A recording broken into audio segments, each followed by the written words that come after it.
Welcome back to the channel. Today I'm going to show you how to set your macros.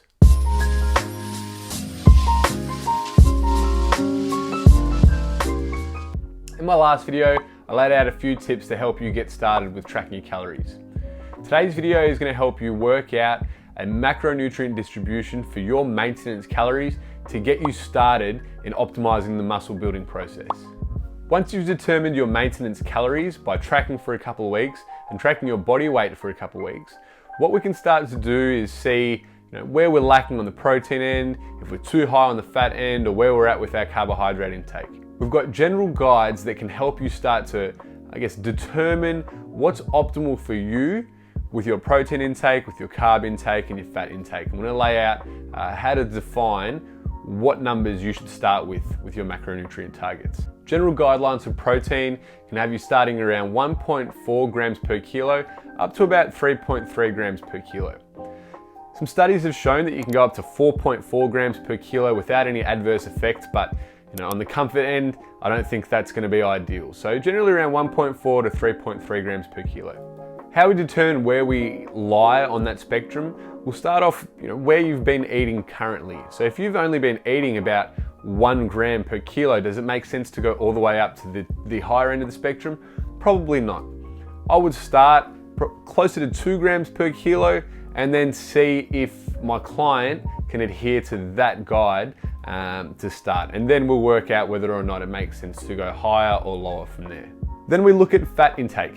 If the client has been eating, say, 2 grams of fat per kilo, most people will always come to see that their fat intake is super high, and that's generally the first thing we need to start to bring down. The guidelines are about 0.5 to 1 gram per kilo. Again, if someone is sitting at the higher end of the spectrum, getting them down to 0.5 grams per kilo probably doesn't make sense. It's going to make it quite hard for them to adhere to this macronutrient breakdown. We'll generally start at the higher end from there, see how they go, and then start to gradually drop it down to about that mid-range. And then with carbohydrates, we'll just fill up the rest of the calories that are left. If you're a bit confused with all these numbers I've given you, we're going to go through a practical example now. Working out how many grams of each macronutrient comes down to learning about how many calories are in each gram of macronutrient. So in protein, 1 gram is 4 calories. In carbs, 1 gram is 4 calories. In fats, 1 gram is 9 calories. Now from here, we can start to work out how many grams per kilo fit in with the lifter's daily intake. We're going to use the example of an 80 kilo lifter. This 80 kilo lifter, their weight has stayed stable at 2,500 calories over the 2 weeks that they tracked. From here, we've decided that 2 grams per kilo is probably going to be good. They were eating around 1.5 grams per kilo previously, so 2.5 is not too much of a jump. This will have them eating about 160 grams of protein. Next, we work out fat.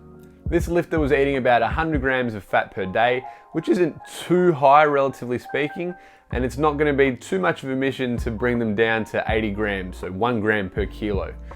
So that's going to be our next step. We're going to go 160 grams of protein, then 80 grams of fat. Now to work out carbs, we need to figure out how many calories we have left of the 2,500.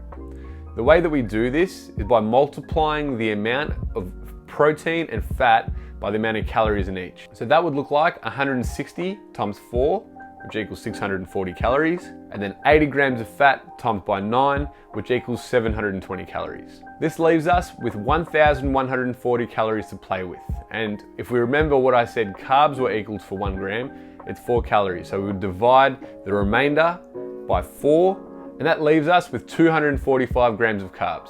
So now we've determined a macronutrient breakdown for this lifter based off their maintenance calories that they've provided us, with some of the more, optimal ranges for building muscle and for excelling in strength training.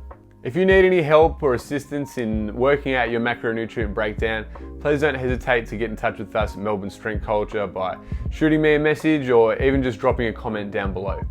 If you enjoyed this video, please like, share and subscribe. And as always, happy lifting.